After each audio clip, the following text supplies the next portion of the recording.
स्वामी यज्ञधरान जी महाराज, अरविंद जसरोटिया जी और हमारे युवा जो स्पीकर रहे हैं जी संकेत जी, और सभी को यथोचित अभिवादन। हमने पिछले लगभग 1 घंटे से अत्यंत ही ओजस्वी पूर्ण 3 भाषण सुने हैं। ऑनलाइन जो ये गोष्ठी चल रही है उसके अंतर्गत आज बड़ा ही शुभ दिन है कि हमने स्वामी जी के नाम पे हम सब इकट्ठे हुए हैं और इस संगोष्ठी में उनके विचारों, उनके संदेश को, उसके ऊपर चिंतन कर रहे हैं। आज जैसा कि कहा, जब 128 साल पहले आज स्वामी जी ने अपना आखिरी भाषण जो वहां पे सितंबर में 27 को 1893 में दिया था, और बड़े ही विस्तार से स्वामी यज्ञधरान जी ने उसकी प्रासंगिकता पर अपने विचार रखे। और जसरोटिया जी ने स्वामी जी के सभी जो 6 भाषण हुए उनका एक एक करके विश्लेषण करके उसका जो मूल तत्व है, सार तत्व है, सभी के सामने रखा। बड़ी प्रसन्नता है कि ऐसे एक सुंदर भाषण सुनने को मिले।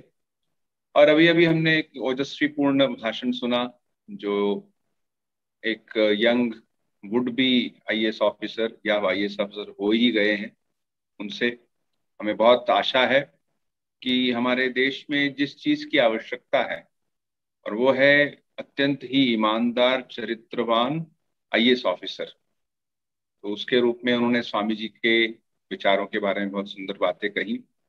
मैं सोचता हूँ कि ज्यादा कुछ ना कहूँ, मैं 3-4 बातें कह के अपनी वाणी को विराम दूंगा। अ, आज वैसे तो 11 सितंबर को विश्व भ्रातृत्व दिवस के रूप में भी मनाया जाता है, मतलब यूनिवर्सल ब्रदरहुड डे, क्योंकि उस दिन 9/11 की बात हुई। 9/11 मतलब उसी दिन हम जानते हैं कि ट्विन टावर्स भी गिरे थे, उन पे अटैक हुआ था। और फिर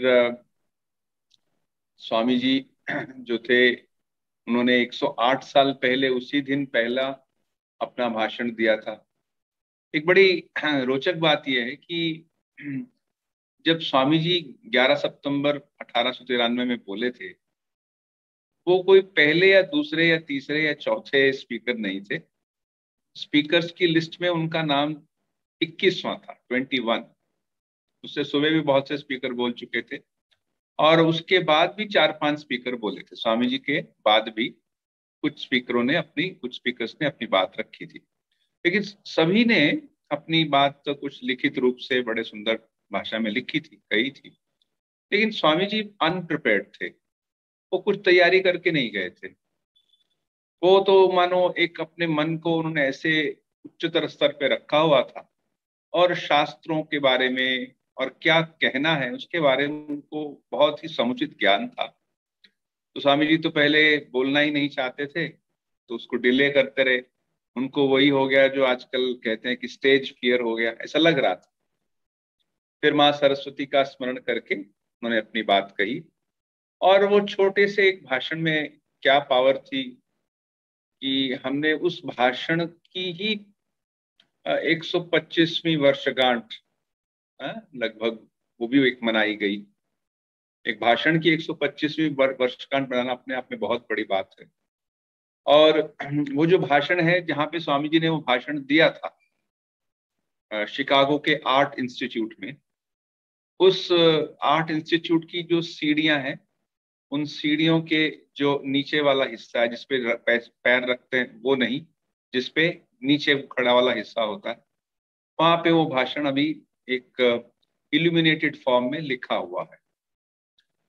कोई व्यक्ति गया था उस शिकागो आर्ट इंस्टीट्यूट की तरफ, तो वो बता रहे थे कि वो वहाँ के उस इंस्टीट्यूट के क्यूरेटर से मिले, और क्यूरेटर ने कहा, पता नहीं क्या है, यहाँ कितने लोगों ने भाषण दिए हैं पिछले 100 साल से भी ज्यादा, बहुत से महान लोगों ने आके अपनी बातें कही है, लेकिन सिर्फ स्वामी विवेकानंद ने यहाँ भाषण दिया था। इस बात को पूछ के बहुत से भारतीय यहाँ आते हैं, बहुत से लोग आते हैं, ये तो मानो एक तीर्थ स्थान जैसा बन गया है। तो ये उनके एक भाषण में एक शक्ति थी। अभी तो उस जगह के सामने वाला जो छोटा सा जो रोड है, छोटे के हिस्से का नाम भी विवेकानंद वे रख दिया गया है अमेरिका में। तो स्वामी जी के वो जब से शुरू हुआ 11 सितंबर से, आज 27 सितंबर है, तो स्वामी जी के ये 15 दिन या 18 दिन जो भी है, उसमें क्या हुआ कि हम जानते हैं कि उन्होंने, स्वामी जी ने भाषण दिया, लेकिन उसका परिणाम क्या हुआ। एक तो परिणाम यही है कि आज आज 128 साल पहले भी, बाद में भी बैठ के हम उसके विषय में भी चिंतन कर रहे हैं। लेकिन मैं दो तीन बातें मुझे समझ आती है कि उस भाषण से हुई। स्वामी जी का जो शिकागो में भाषण हुआ, पहले तो जैसे शायद पंडित नेहरू जी ने एक जगह लिखा है कि वहां पे जब स्वामी जी गए, उन्होंने भारत का एक मान बढ़ाया। उससे पहले कभी कोई व्यक्ति भारत से, भारत की आध्यात्मिक परंपरा का प्रतिनिधित्व करके इतने एक विश्व स्तर पर अ, इतने आत्मविश्वास से कि हाँ मैं भारतीय हूँ, हाँ मैं सनातन धर्म का अवलंबी हूँ, हाँ देखिए मेरे पास ये फिलॉसफी है, और मैं सिर्फ एक कुछ अंधविश्वासों का एक समूह नहीं हूं, not a bundle of superstitions, जैसे कि वहां बताया जाता था भारत के बारे में। कहा जाता था कि यहाँ पे सपेरों का देश है, वहां पे तरह तरह के अंधविश्वास हैं इत्यादि। लेकिन स्वामी जी ने जो अपनी बात कही, अ, वो दार्शनिक रूप से, विचारिक रूप से, आध्यात्मिक रूप से इतनी स्पष्ट थी, इतनी उदात्त थी कि लोग एकदम दंग रह गए। अच्छा, ऐसा भी हो सकता है कि ऐसे एक देश जिसको हमने इतना पिछड़ा हुआ माना था, जो सबसे ऐसे लगता था जैसे वो बर्बरों का देश है, वहां पे इतने महान व्यक्ति भी हो सकते हैं। उनकी भाषा देखिए, उनके विचार देखिए, उनका व्यक्तित्व देखिए। तो स्वामी जी ने पहले जो क्या काम किया कि उन्होंने भारत को वहां रिप्रेजेंट किया एक इंटरनेशनल स्टेज पे। दूसरी बात जो स्वामी जी ने की कि जैसे जसरोटिया जी ने अपने भाषण में स्वामी जी के जो एक निबंध है, जो एक एसे ऑन हिंदुइज्म का बड़ा सुंदर उन्होंने विश्लेषण किया, उसका समरी दिया।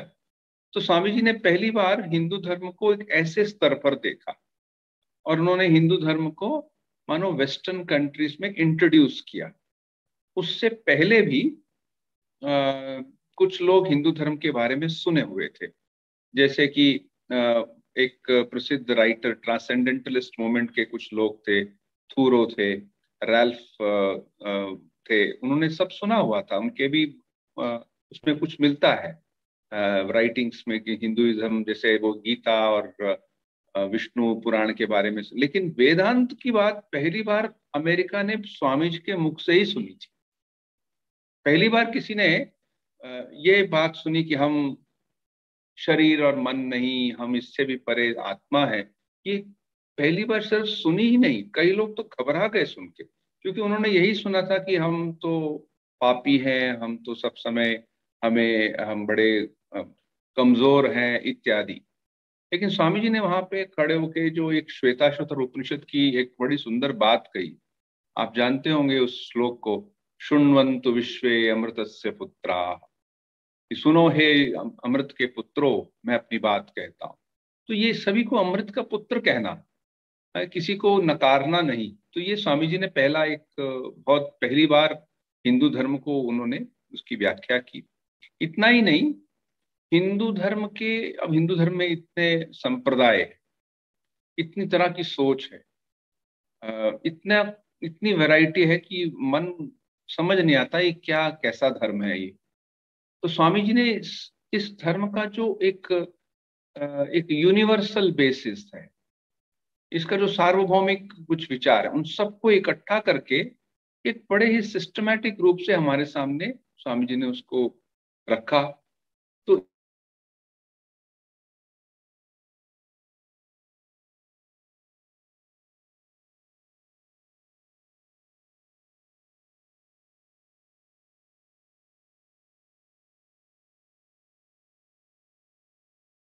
बन चुका था, जिसमें कि सब प्रकार की जो मूल बातें हैं सब उसमें उन्होंने, स्वामी जी ने कही।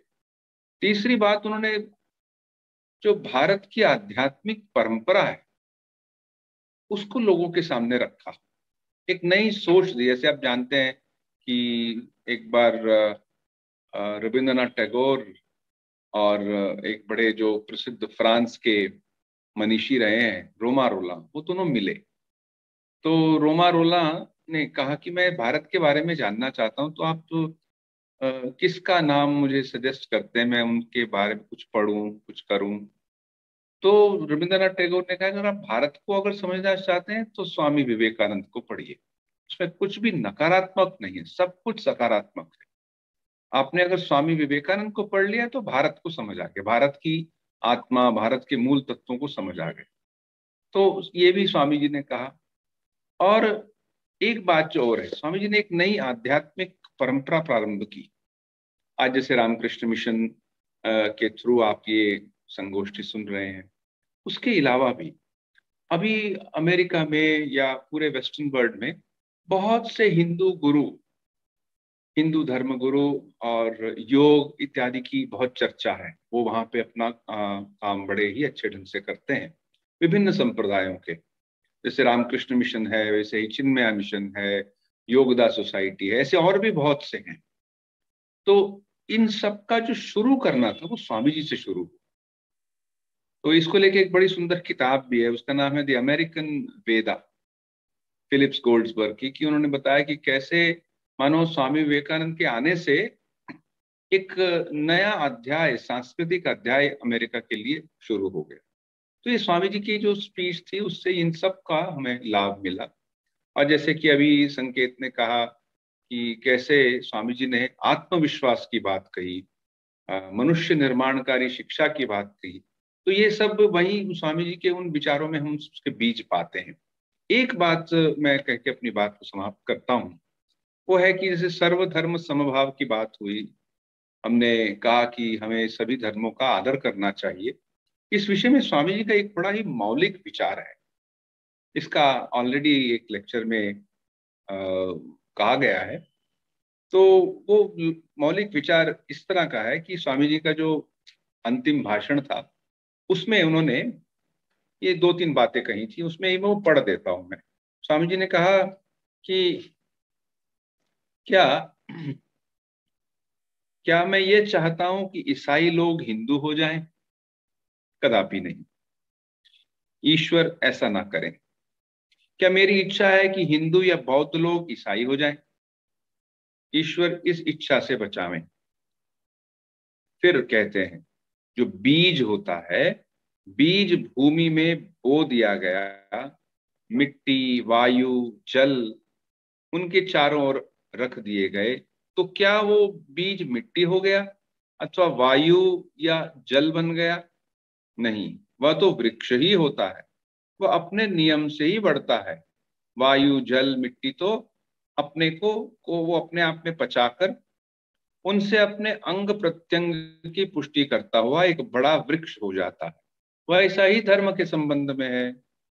ईसाई को हिंदू या बुद्ध होना नहीं चाहिए, ना ही हिंदू को बौद्ध या ईसाई होना चाहिए। पर हाँ, प्रत्येक को चाहो वो दूसरे के सार भाग को आत्मसात करके पुष्टि लाभ करे। अर्थात धर्मांतरण की बात नहीं की स्वामी जी ने, इतना कहा कि हम सब अपने अपने धर्म में अपनी ही जो हमारी जड़ें हैं, जिस धर्म में हम पैदा हुए हैं उसमें रहें, लेकिन एक दूसरे की हमें रिस्पेक्ट देनी चाहिए, एक दूसरे का सार तत्व ग्रहण करना चाहिए।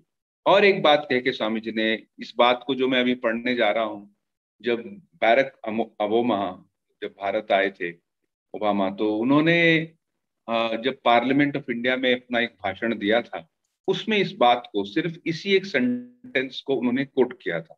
उन्होंने कहा था कि शुद्धता, पवित्रता, दयाशीलता किसी संप्रदाय विशेष की संपत्ति नहीं है, और प्रत्येक धर्म ने श्रेष्ठ व अतिशय उन्नत चरित्र स्त्री पुरुषों को जन्म दिया है। तो ये अपने आप में एक बहुत बड़ी बात स्वामी जी ने कही कि शुद्धता, पवित्रता और दयाशीलता किसी संप्रदाय विशेष की संपत्ति नहीं, ये सभी की संपत्ति है, सारी मानव जाति की संपत्ति है। और प्रत्येक धर्म में बड़े ही श्रेष्ठ व्यक्ति, स्त्रियां, पुरुष हुए हैं, और हमें उनका आदर करना चाहिए। ये नहीं सोचे कि मेरा धर्म ही एकमात्र सत्य है। तो आज हमने सबने मिलके इन शुभ विचारों को सोचा, उनके ऊपर चिंतन किया। मैं स्वामी यज्ञधरान जी को बहुत बहुत धन्यवाद देता हूँ कि उन्होंने इस विचार को सोचा और ये अनुभव, ये हमारे सामने हमको ये मौका दिया कि हम सब मिलके इसको सुने, इसके ऊपर सोचें। स्वामी अंतरानंद जी और जसरोटिया जी और संकेत, सभी को मेरी शुभकामनाएं, और सभी दर्शकों को, सभी जो ऑनलाइन इसको देख रहे हैं, मेरी आपसे यही रिक्वेस्ट है कि सिर्फ इसको ही पढ़ के हम खत्म ना कर दें। हम स्वामी जी की जो शिकागो भाषण है, वो जो छोटी सी पुस्तिका है, उसका सब अध्ययन करें, जिससे कि हम उन विचारों को और गहराई से पढ़ के अपने जीवन में आत्मसात कर सकें। तो बहुत बहुत धन्यवाद। नमस्ते।